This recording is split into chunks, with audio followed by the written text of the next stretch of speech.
All right, here with this lovely one today.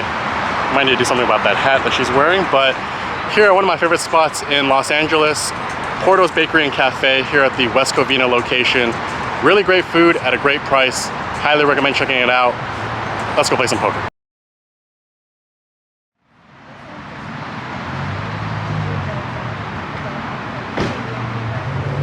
All right, here to check out the Johnny Moreno Meetup game.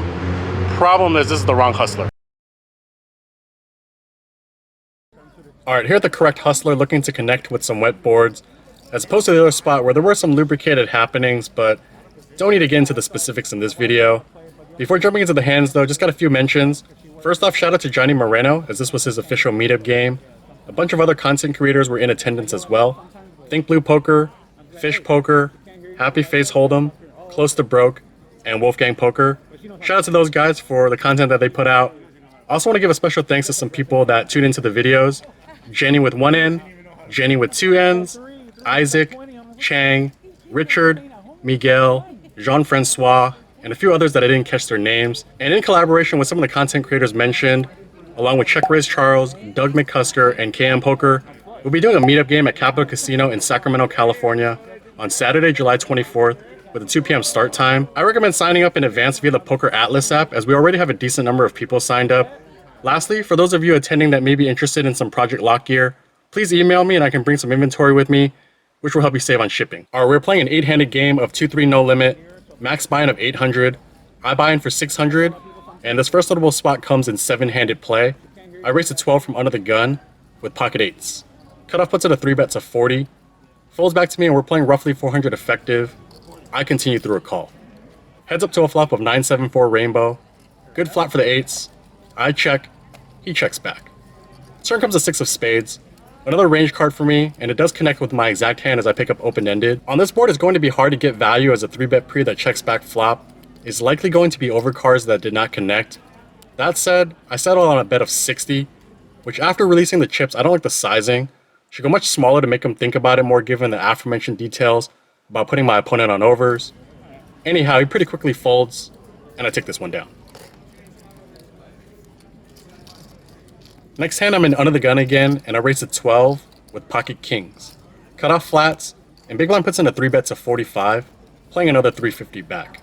I consider flatting, but that's going to give an attractive price for the cutoff to call, and that's going to put me in a tricky situation post-flop. I choose the 4-bet to 125. Cutoff fairly quickly folds, and after some deliberation, big blind open folds, 8-7 of spades. Shortly after, there's a low jack raise to 15. I 3-bet to 45 from the hijack with ace-jack offsuit. Folds back to the low jack and he puts in the call. And we go heads up to a flop of ace-queen 4. Low jack checks. Good board for me. I down c-bet it for 35. He puts in the call. Turn comes the 4 of clubs, pairing the board and voiding my kicker. He checks. I check back. River comes the deuce of hearts, and now he fires $100. Pretty good situation overall. I am losing to a few 4-5 suiteds and a combo of ace-4 of hearts. I'm also chopping with an ace, but he should have some missed draws like king 10, king jack, jack 10. I put in the call, and he pretty quickly mugs. Shout out to my opponent in this hand though, who is Think Blue Poker and a Dodger fan. His bet on the river might have worked if it wasn't against someone from the Bay Area. Shout out to the orange and black for being back to winning ways. Way too much respect. I'm gonna stop. I need to stop giving you respect. I'm gonna stop. Would you fold 9s there? No, I'm embarrassed to say it. Ace, check, queen. This next hand's pretty interesting. It's a 4-way limped pot, and I call from the small blind with 6-7 offsuit. Flop comes 8-6-4, so I flop middle pair with a gutter on a board that contains a spade draw. Checks the under the gun who bets 15. Can go either way between flatting or raising. In a raised pot pre-flop, I'd lean towards the latter. In this spot, I call, and the big blind calls as well. 3 ways to a turn of a 5 of spades, so I get there, but it does complete the front door flush. I decide to lead this one, $20, big blind calls, and under the gun who bet the flop also calls. River comes, the 5 of diamonds pairing the board, but there aren't too many natural full houses aside from pocket 8s and pocket 4s. I can be against some flushes though, as I mentioned. That said, I continue betting and put out 35. Looking to get a call from a stubborn 8 or potentially an overpair, specifically from the under the gun player. Big blind folds, and after some deliberation, Under the gun jams for 152. So a bit of a tough spot. I did tell myself that if I got raised, I was probably going to fold, but I do mull it over a bit. I'm rolling out flushes as I think the paired board should be scary, but as mentioned, there aren't too many natural full houses, and after thinking it through and actually now leaning towards a call, I just don't feel like he's bluffing and let it go. He was nice enough to show 5-8 of hearts for the river full house. Next spot, there's a button raised to 15. I flat from the small blind with pocket sixes. Heads up to a flop of 9-9-4 with 2 clubs and a heart. I check. He c-bets 20. Gonna continue. I put in the call. Turn comes a 10 of diamonds, so a relative blank unless he was barreling with a club draw 10 or a backdoor heart 10. I check. He continues for 45. And similar to the last hand, I kind of want to take another one off, but my gut says otherwise. I release, and he shows pocket kings for the better hand. It's a good fold here. Nice hand. Not too long after, I raise a 12 from the cutoff with 8-9 offsuit. The big blind defends, and we go heads up to a flop of ace-4 deuce with 2 spades and a club. Checks to me, and don't have anything here, but just gonna c-bet it. I make a 12. He puts in the call. Turn comes a king of clubs. The big blind checks again, and just gonna keep trying to rep strong hands and leverage this board texture. I make it 45, and before I can complete the bet, the big blind folds. Next spot, there's a hijack raised to 15. I flat from the button with 5-7 of clubs, and small blind puts in a 3-bet to 45. Interesting sizing as it is an inviting price, and when the hijack calls, I've got a good hand to continue from the button. My initial read on the situation is that small blind has bigger cards, and hijack has a small to medium pocket pair. And we go 3 ways to a flop of 7-6 deuce with 2 clubs and a spade. So I smash this flop, a top pair and a club draw. Small blind decides not to keep the lead and checks. Hijack checks, and definitely gonna press my equity on this board. I fire 100. Happy face hold'em and the small blind and I exchange some pleasantries before he decides to fold.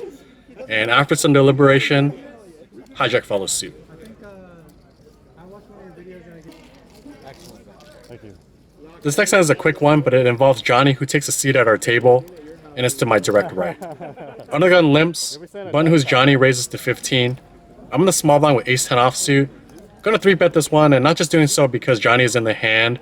And without going overly in-depth with the strategy, it's just gonna be a hand that's gonna function either as a 3-bet or fold from the small blind position.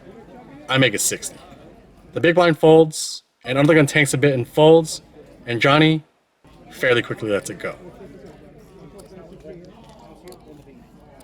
This next hand involves Johnny again. There's a limp. Johnny and the hijack raises to 15. I'm in the cutoff with a premium this time. Pocket aces.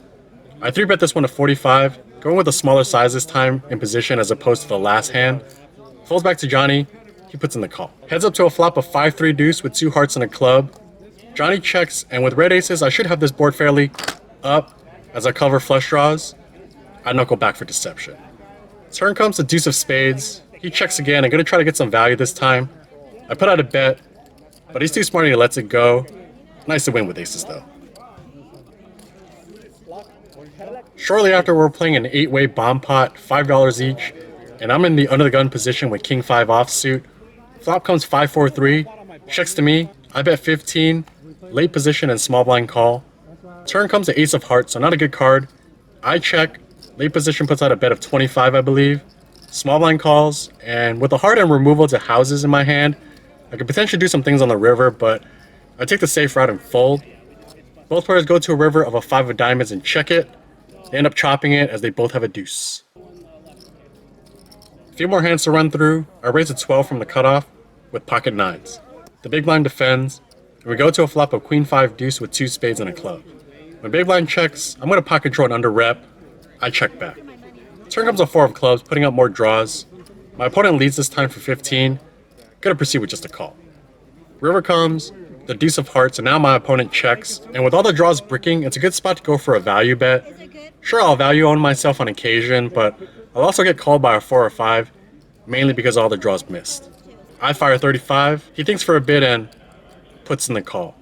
I announce and roll over the 9s, and it's good. Next hand, there's a limp from under the gun. I raise to 15 from middle position with ace-queen offsuit. big blind and under the gun call, and we go 3 ways to a flop of 9-3 deuce rainbow.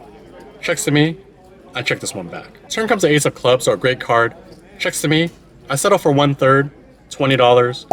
Big blind calls, under the gun folds. Heads up to a river of a jack of clubs. When big blind checks, I'm going to continue going for value. Can debate sizing between larger or smaller. I offer a smaller bet to mainly try and get value from a weaker ace, or maybe a non-believing 9. I bet 30, he calls pretty quickly and shows ace-6 of hearts. My hand is good here. Why didn't my ace queen work out that way against Last notable spot, under the gun limps, and I've got ace queen again, this time from the hijack, and I raise to 15. Button and under the gun call, and we go to a flop of queen 7 deuce with 2 clubs and a diamond. Checks to me, I see bet 15, the button jams for roughly 100, under the gun folds, and happy to call. We table our hands before the run out, and he has ace queen offsuit, so anticlimactic. The board run out is irrelevant. We chop this one up. Well, there was almost blood right here.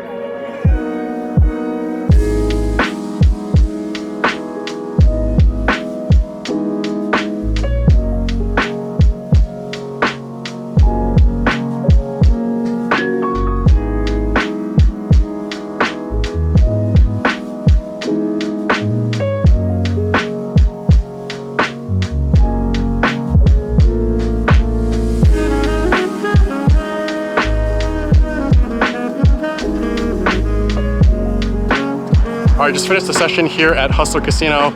Really great time today. I met some really nice people, both vloggers and just general poker players. Got in the game for 600, didn't have to add on, and out for 917. So book a profit of 317. And that's gonna wrap it up for this one. Gonna try to get in one more session while out here in Los Angeles. And definitely appreciate the continued support. If you'd like to pick up a t-shirt or a Lock It Up hoodie, please visit the website below, projectlock.com. See you guys on the next one.